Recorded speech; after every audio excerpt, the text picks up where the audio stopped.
This is Viterbi Voices. Coming to you from the University of Southern California, Viterbi School of Engineering. We're here to give you the inside scoop on research, classes, student life, and so much more. All of these shared by students, faculty, alumni, and other members of the USC community.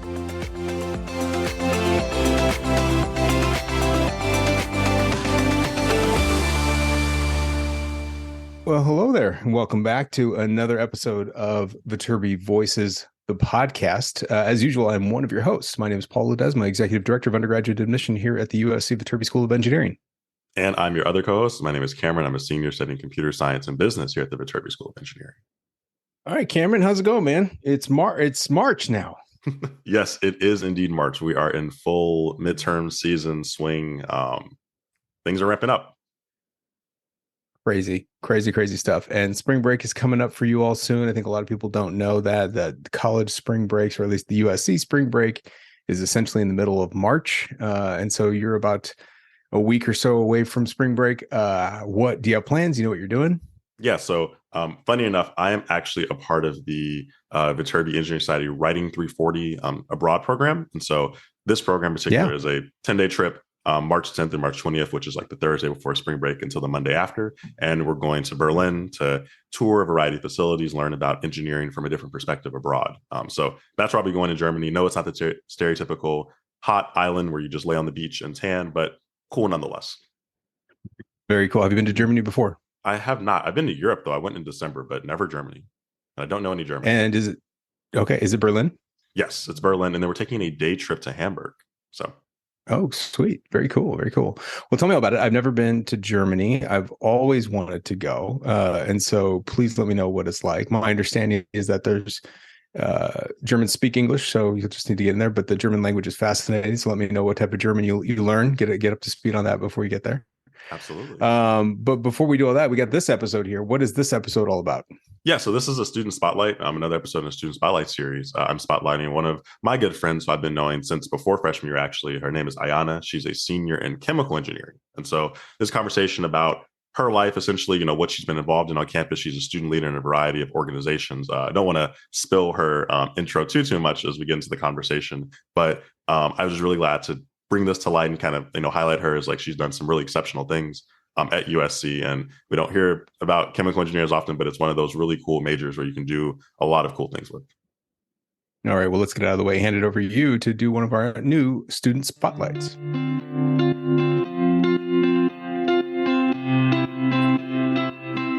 All right, guys, and welcome to the main episode. Ayana, thank you so much for taking the time to sit down and talk to me. I know things are going really busy with midterms, and you just said you got back from class, so I really appreciate you taking the time.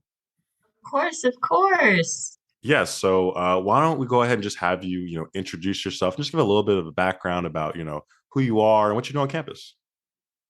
So my name is Ayana Otokiti. I am a fourth-year undergraduate student in chemical engineering. I'm graduating this May, which is really exciting.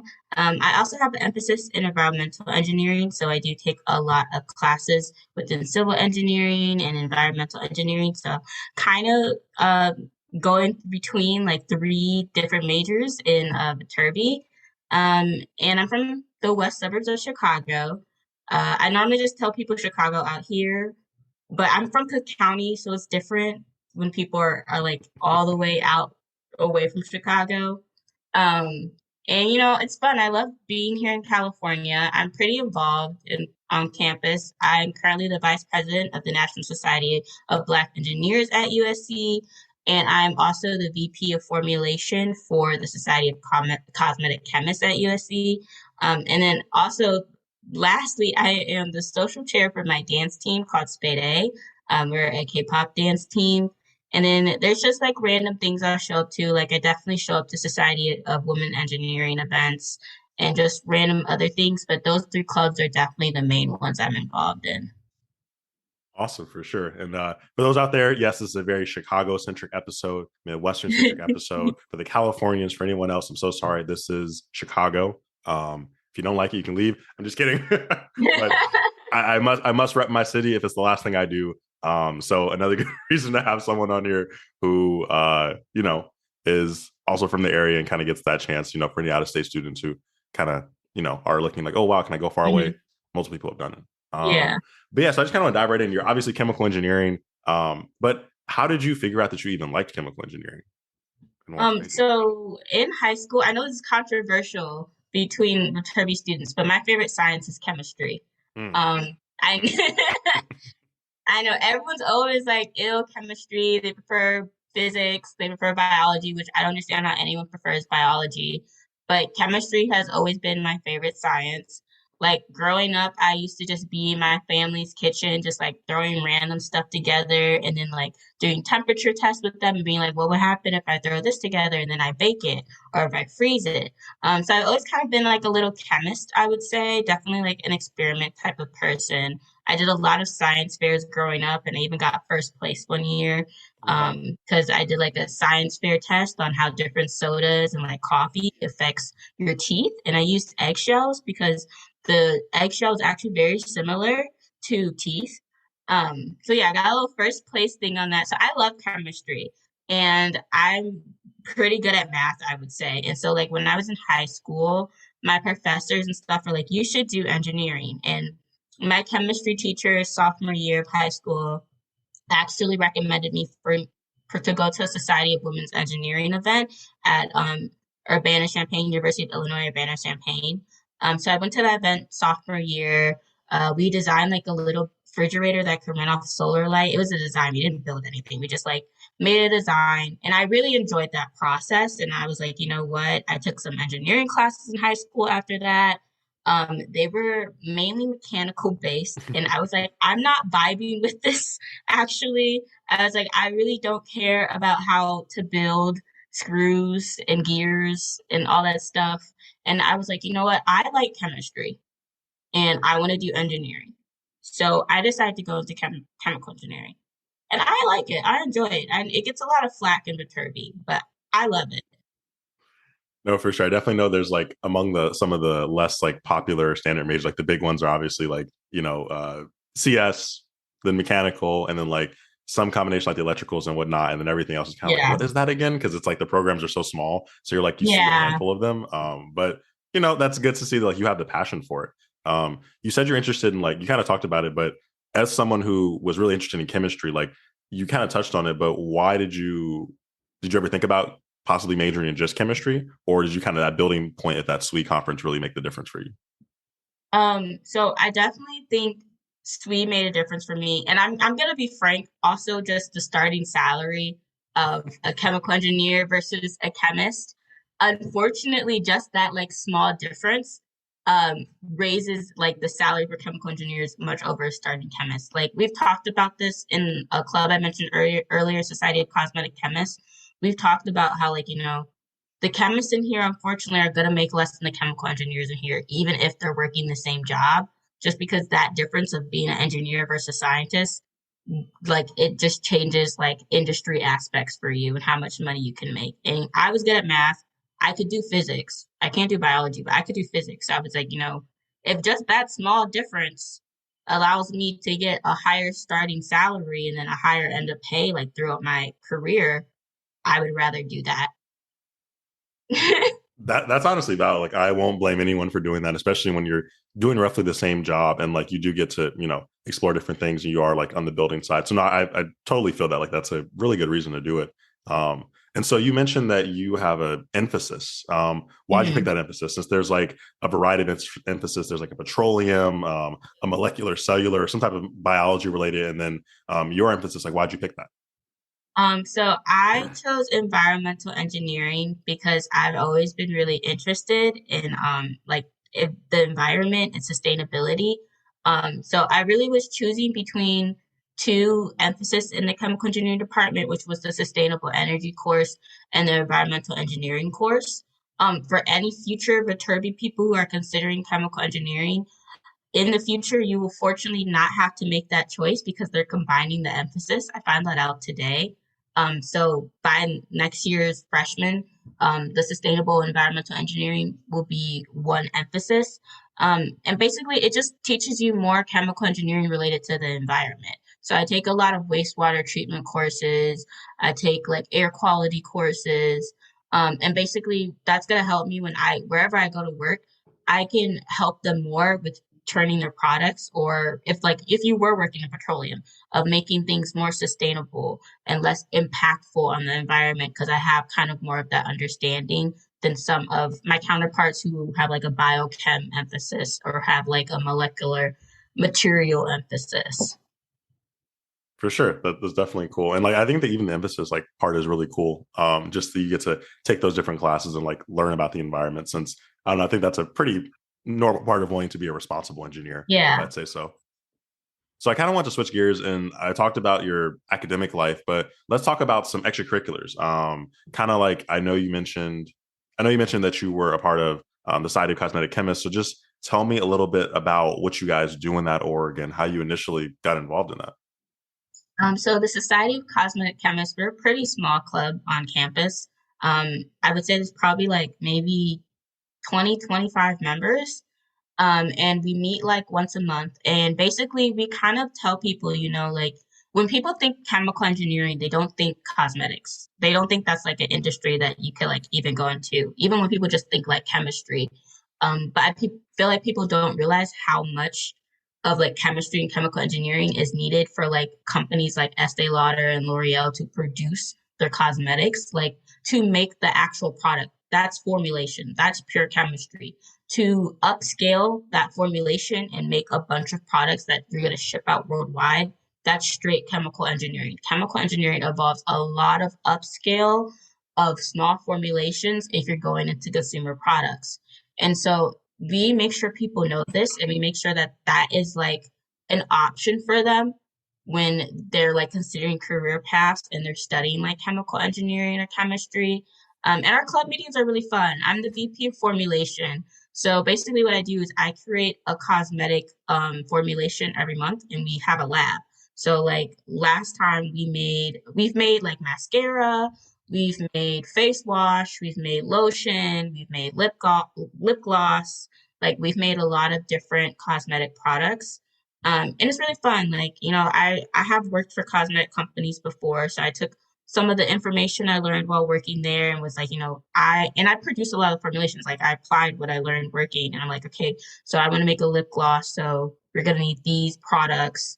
We're going to need to order them, and it's going to need to be like this composition to get like the actual consistency that you want. So yeah, a lot of more chemistry than people realize goes into cosmetics.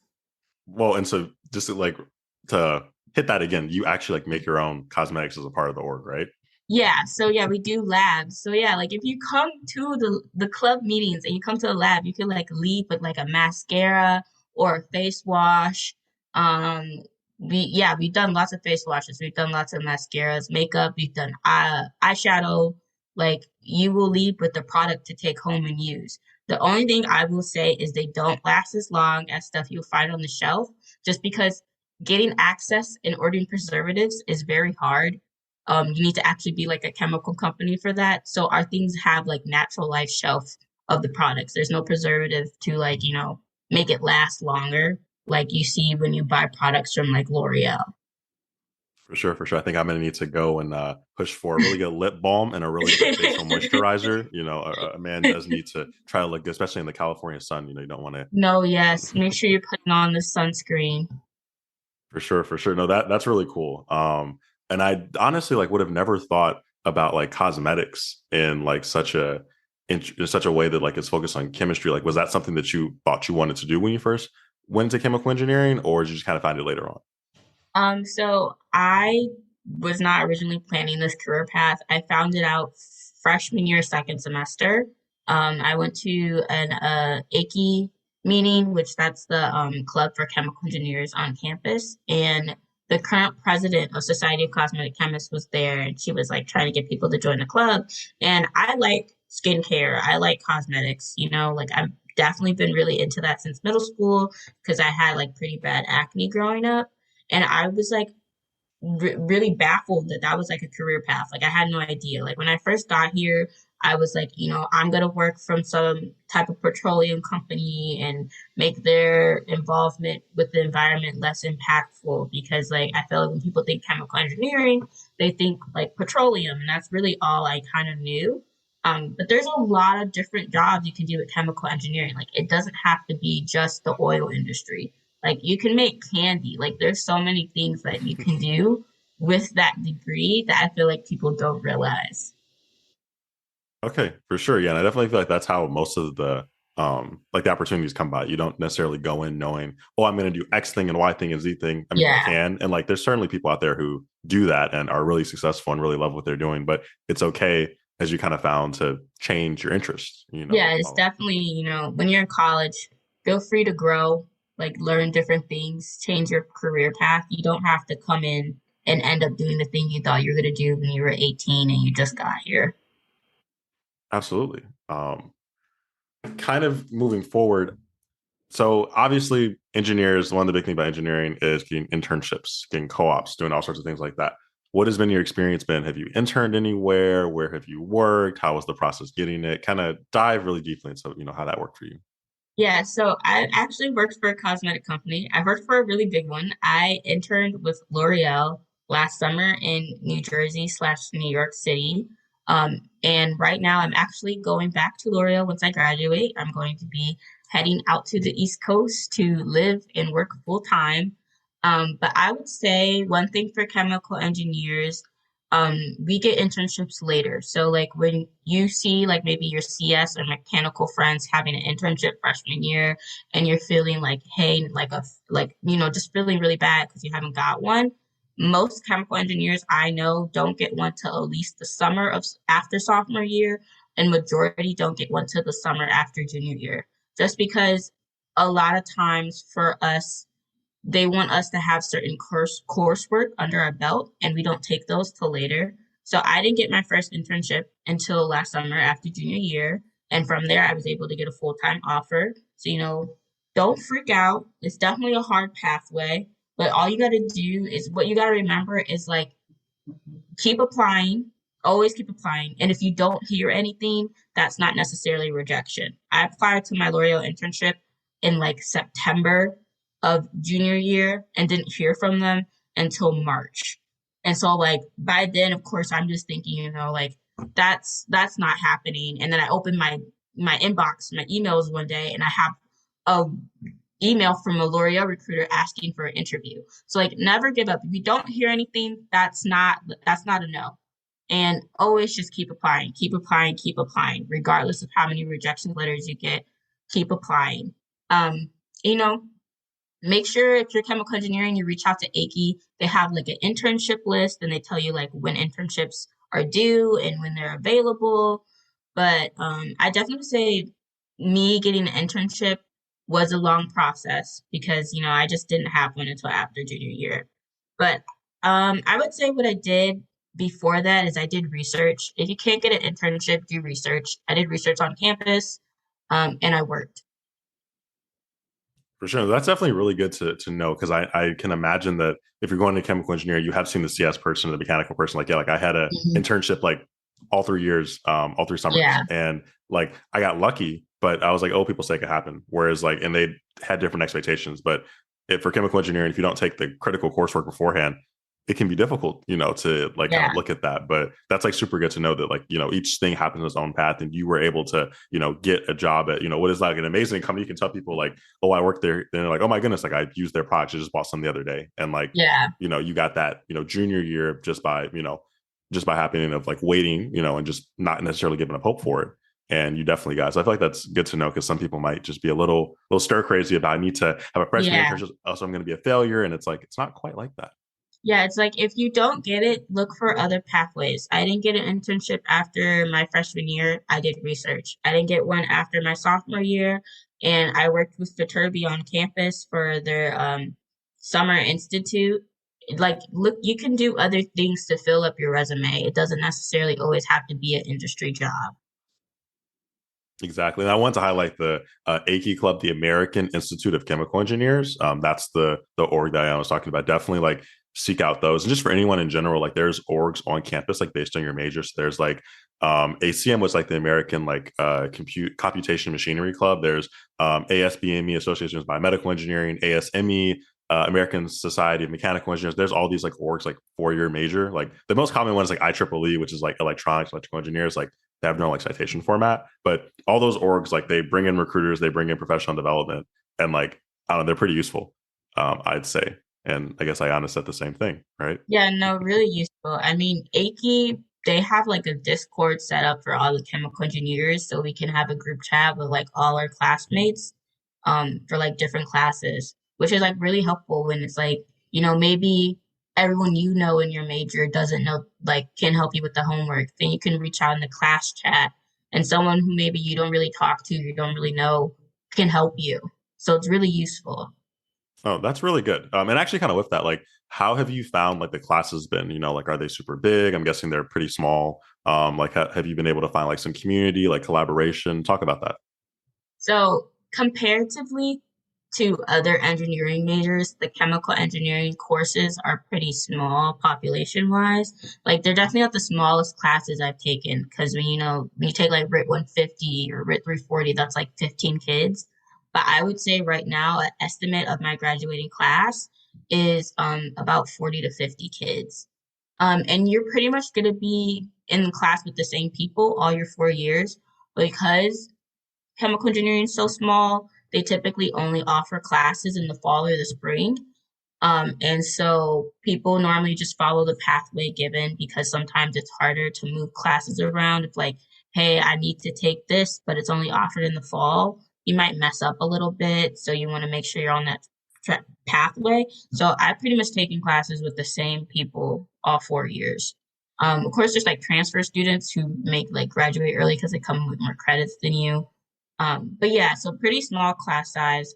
I would say they definitely get hard senior year once you're hitting your design courses. But I would say freshman through junior year, the chemical engineering courses, they weren't like terribly difficult. I won't say they're easy because they're not easy. But I feel like if you actually go to lecture, you listen to your teacher, you find a community of people who you can work on problems with, you will be able to get it done. Actually pay attention and you can learn and make sure you go to office hours. Make sure you ask questions because chemical engineering can be a confusing major, but only if you don't take the time to apply yourself. Hmm.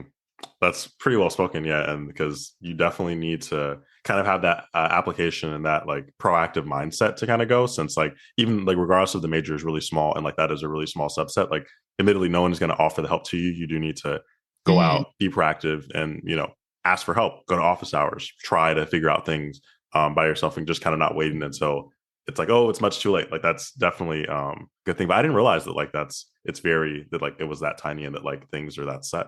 Yeah, so I'm pretty sure we're like the smallest major in Viterbi. I remember my freshman year when they do like the freshman welcome and they have everyone separated by major. Everyone else was like huge.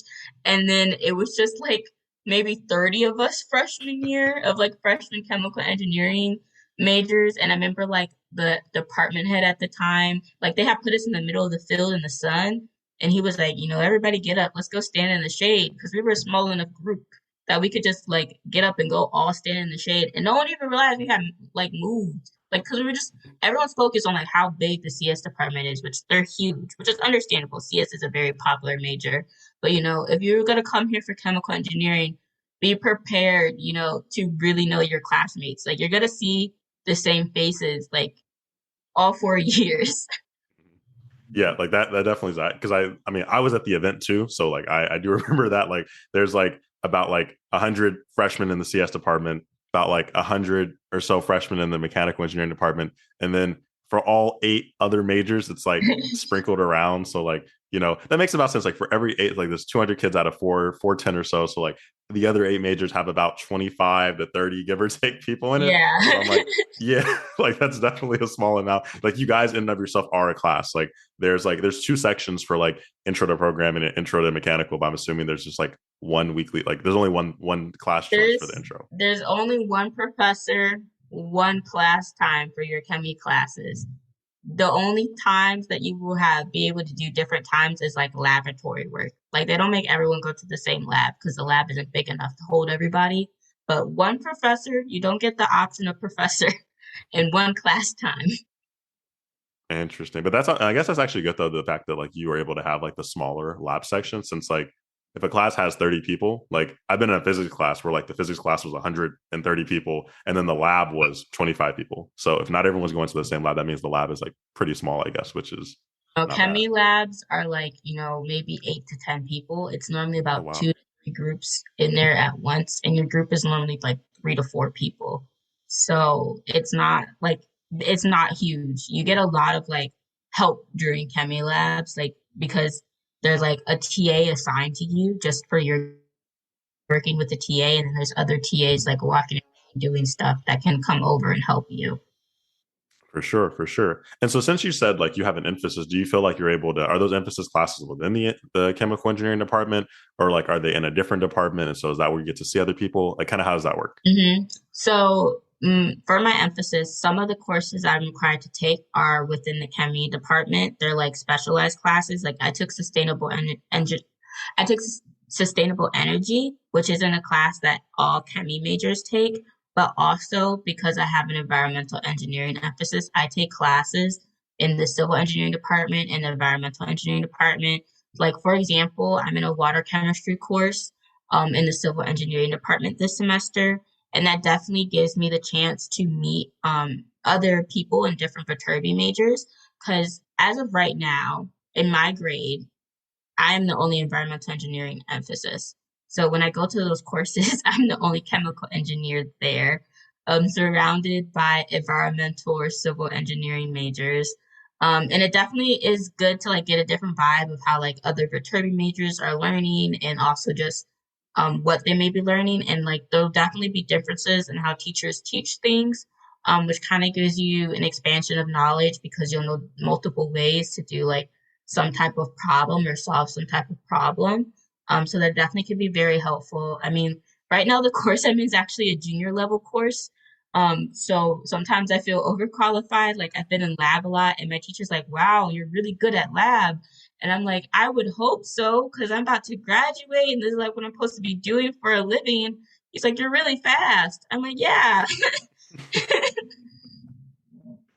No, that's how it be sometimes. Like when you're a senior in a junior class, it's just like, oh, like I'm a senior taking the writing 340 class, which is like upper division, right? But you take as early as a Mhm. sophomore, and I'm like, yeah, I feel like an old man. It's like, Yeah. like you just feel old, or like you do things fast. You're just really on top of it, and it's like that's what happens when you're a senior. You've done this for so long, you just kind of know how to Yeah. do it. Like I'm like we were doing like titrations and my lab partner was like, you're so fast at the titration. I'm like, this is like my 50th time doing a titration. I was like, I would hope, like I remember from like my like material science class freshman year, we do titrations. Like I hope a chemical engineer like you, like Yeah, it no, makes sense. like Like that's your job. like people were like overshooting their stuff, which like understandable because like it's environmental engineering. They don't take as much chemistry as us, so they don't do as much titrations. But I my group like started last for the titrations because we got our chemicals last and we left first because I was just like, you know what? I appreciate you guys. I know you want to learn, but just let me do it because I want to go home. Honestly, that's how it is sometimes. And like the good thing is that they'll be able to look at the superior technique and kind of show, they'll be able to say like, yeah, this Yeah. is how someone, with some more experience would do it. Yeah, I was like explaining it as I did it. I was like, the key is, when you do the first titration, you want to go slow. And then after that, you can speed through the rest. For sure, for sure. And that's like that's really interesting because that's what happens like when you get those like cross collaboration Hmm. like classes and everything, you really get the chance to see it. So look, we kind of talked a lot about like academics and stuff, but you're a person outside of engineering. That's like kind of like half of what USC's motto is, like do more than just engineering. So what do you do outside of academics and outside of engineering? I dance. I dance a lot. I think I mentioned it earlier. I am on a K-pop dance team, and I've also done hip hop dance teams on campus. I personally do the K-pop dance team on campus because it's the most flexible in schedule.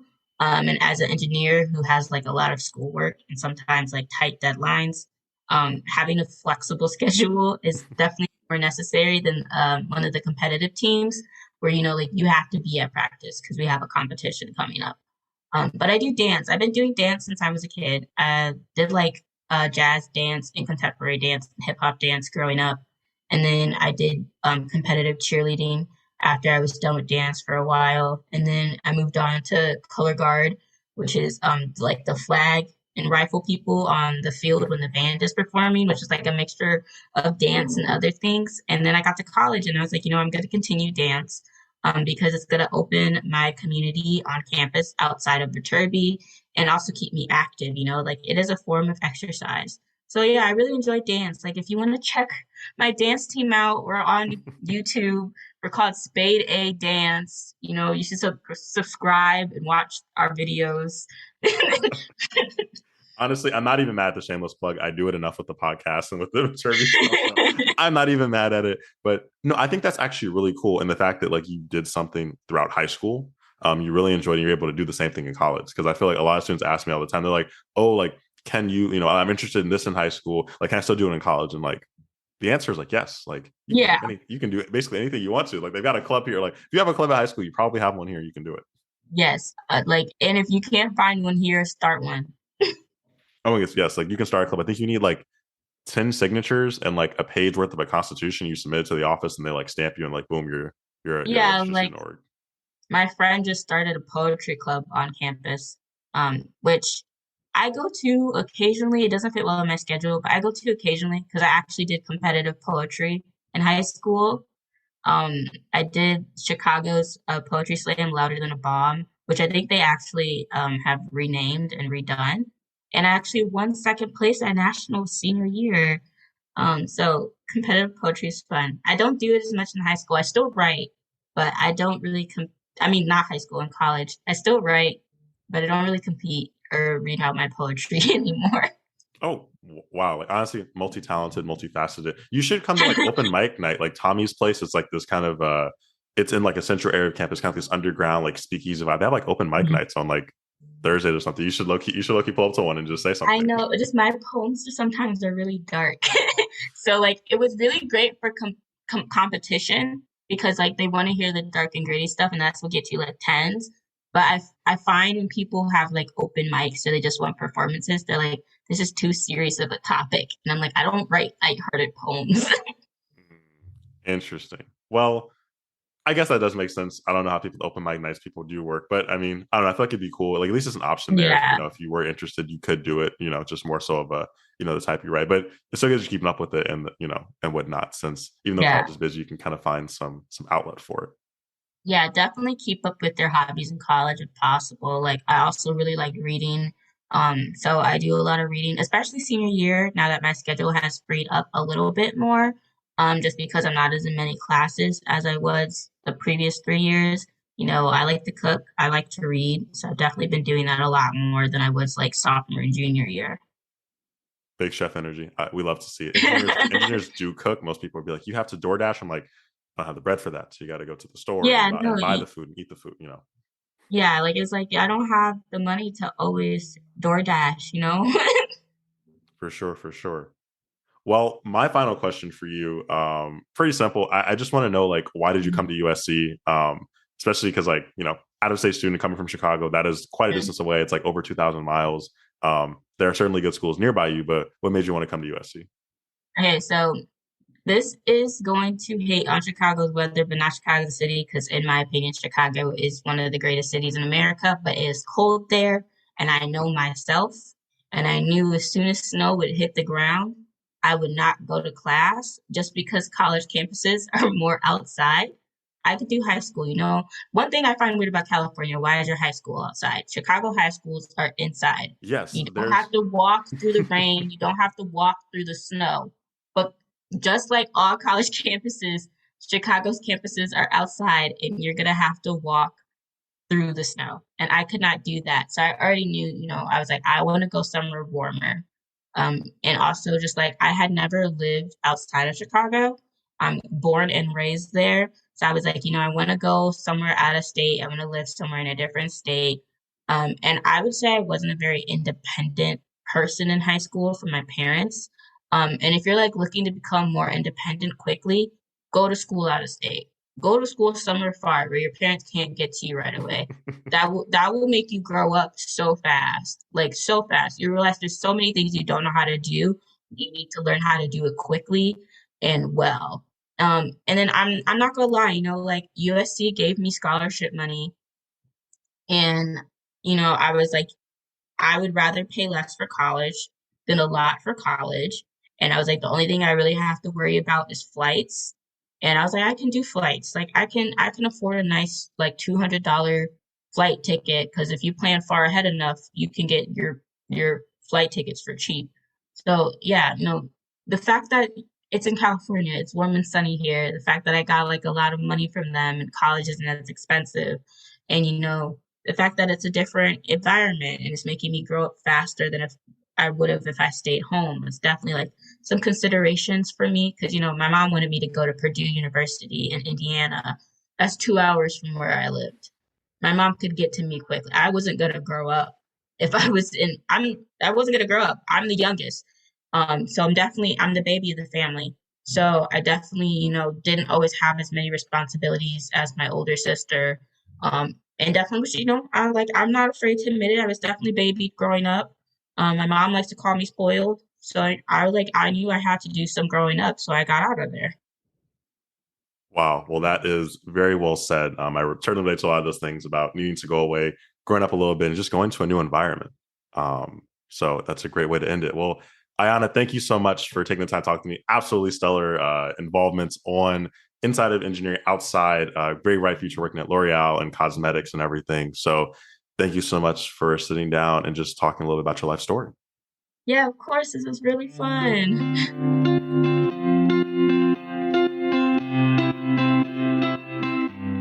And welcome back, guys. Thank you so much for indulging me and Ayana in our conversation, just talking about life, engineering, her internships and opportunities, just everything under the sun. It was really cool getting a chance to hear more about her story in the setting and just get to expose the light of what she's been doing on campus so far.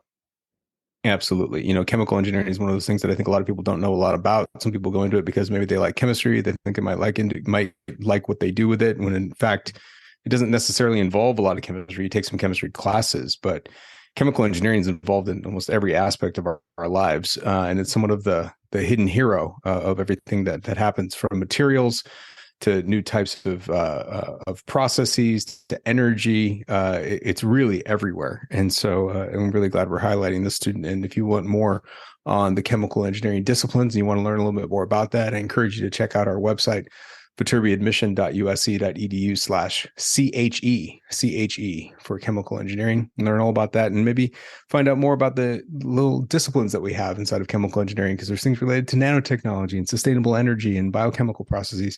There's so much stuff. So check it out, and we hope that you'll learn some more information about that process. And if that's interesting to you, then we encourage you to apply to that program.